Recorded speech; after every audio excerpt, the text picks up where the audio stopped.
브로드컴이 실적 발표 후 애프터마켓에서 급등합니다. 엔비디아가 중국으로의 제품 중단 의혹을 부인했습니다. 어도비는 호실적을 발표하고도 10% 이상 밀렸습니다. 출근길 뉴스프레소입니다. 현지 시간 12일 뉴욕 증시 3대 지수가 일제히 하락 마감했습니다. 전날 나스닥을 2만 선까지 끌어올린 기술주들의 급등세가 차익 실현으로 꺾이며 지수를 끌어내렸는데요. 예상을 웃돈 PPI 물가지표가 투심을 악화시켰습니다. 끈적한 인플레이션, 생각보다 덜 비둘기파적이었던 ECB의 기조, 거기에 내년도 증시에 대한 월가의 흔치 않은 약세론까지 시장을 압박한 간밤. 대다수 IB들이 내년도 강세장을 점치는 가운데 스티펠만큼은 다른 시각을 제시한 건데요. 내년 상반기 증시가 고점을 경신한 뒤 중순쯤에는 S&P 500 지수가 5,000포인트 중반까지 떨어질 거라 경고한 겁니다. 성장 둔화와 인플레이션을 부담 요인으로 꼽았는데요.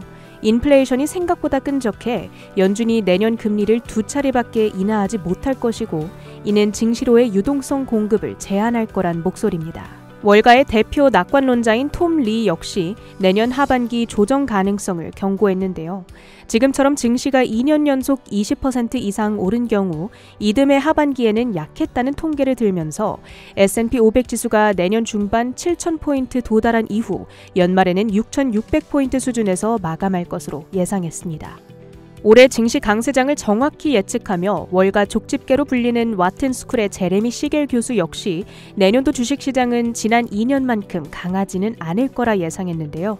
M7 기술주로의 전례 없는 쏠림 현상이 최근 나타났다며 이 가운데 일부 종목에 대한 열기가 식으며 자금 로테이션이 일어날 거란 관측입니다. 증시 밸류에이션을 고려했을 때 내년도 지수 상승률은 10% 이내로 제한될 거란 설명입니다.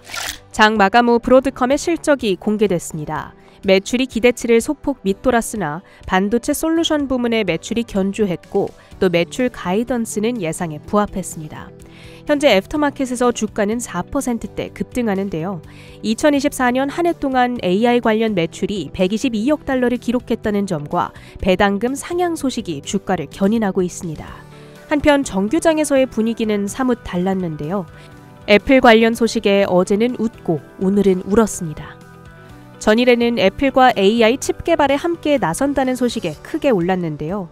오늘은 애플이 브로드컴에 대한 의존도를 줄이기 위해 자체 디자인한 인하우스 블루투스 및 와이파이 칩을 사용할 거란 보도가 들려왔습니다.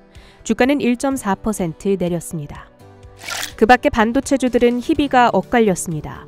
마이크론은 웨스턴 디지털이 가격 하락 압박을 받고 있다 주장하자 동반 하락했는데요. 마이크론이 3.7%, 웨스턴 디지털은 5.6% 급락했습니다. 반면 인텔은 제조 부문의 분사 가능성이 열려있다는 경영진의 코멘트가 돌려오자 3.3% 올랐습니다. 암홀딩스의 경우 퀄컴이 ARM 기반 차세대 칩을 테스트 중이며 추후 공식적으로 CPU를 출시하겠다고 밝히자 3.4% 급등했습니다. 삼성전자가 구글, 퀄컴과 함께 개발 중인 XR 헤드셋이 내년 출시됩니다. 앞서 유사한 기기를 출시한 애플과 메타를 겨냥한 제품으로 애플의 비전 프로, 메타의 퀘스트와 본격적으로 경쟁하게 될 텐데요. 블룸버그에 따르면 비전 프로와 비교했을 때 더 가볍고 장시간 착용해도 편안하다고 하는데요. 비전 프로가 지난 2월 출시 이후 높은 가격 등으로 판매가 지지부진한 가운데 과연 삼성의 헤드셋은 인기를 얻을 수 있을지 관심이 쏠립니다. 포토샵으로 유명한 소프트웨어 기업 어도비는 1분기 매출 가이던스를 실망스럽게 제시하자 13.7% 급락했습니다. 전력기업 컨스텔레이션 에너지는 뱅크 오브 아메리카가 수요 증가를 들며 투자 의견을 중립에서 매수로 상향 조정하자 1%대 상승했습니다. 출근길 뉴스프레소 헤드라인입니다.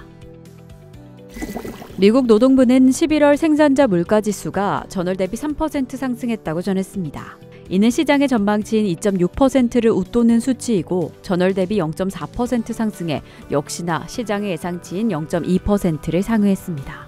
생산자 물가지수는 소비자 물가의 선행 지표로 이 도매 물가의 상승이 결국에는 소비자 물가에 영향을 미치는데요. 안 그래도 1월 트럼프 새 정부를 앞두고 인플레이션에 대한 우려감이 고개를 드는 가운데 이번에 닭고기와 달걀의 도매가가 54.6%가량 폭등하며 에그플레이션에 대한 우려도 나왔습니다. 하지만 PCE 물가지수에 포함되는 관리비, 의료비, 숙박비 등 일부 항목이 하락세를 보이며 당장 12월 금리 인하 기조에는 영향이 없을 것이라고 해석됐습니다. 또한 신규 실업수당 청구 건수가 24만 2천 건으로 전주 대비 17,000건 늘어나며 예상치 역시나 크게 웃돌았지만 이는 추수감사절 연휴의 변동성 탓이라는 분석도 있습니다. 그래도 이렇게 고용 둔화가 연준의 금리 인하 가능성을 높인 만큼 지금 12월 25bp 금리 인하 가능성은 98%를 기록하고 있습니다. 하지만 그 이후 방향성에 대해서는 의견이 엇갈리고 있습니다. 새로운 트럼프 정부를 앞두고 각국이 적극적인 대응에 나서고 있습니다. 중국은 중앙경제공작회의를 열어 경기 부양을 위한 적극적인 재정 및 통화 정책을 예고했는데요. 시진핑 주석은 경제 회복에 주력하며 지난 14년간 유지했던 온건한 통화 정책을 느슨한 기조로 전환할 뜻을 밝혔습니다. 또한 기술 봉쇄와 경기 하락을 안보의 위협으로 보고 단결을 강조하며 경제 안정에 총력을 기울일 방침입니다.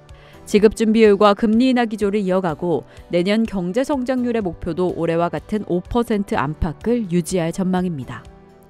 캐나다도 미국의 25% 추가 관세 부과 방침에 강경한 대응을 예고했습니다. 만약 관세가 시행될 경우 미국에 대한 에너지 공급을 중단하겠다는 입장인데요.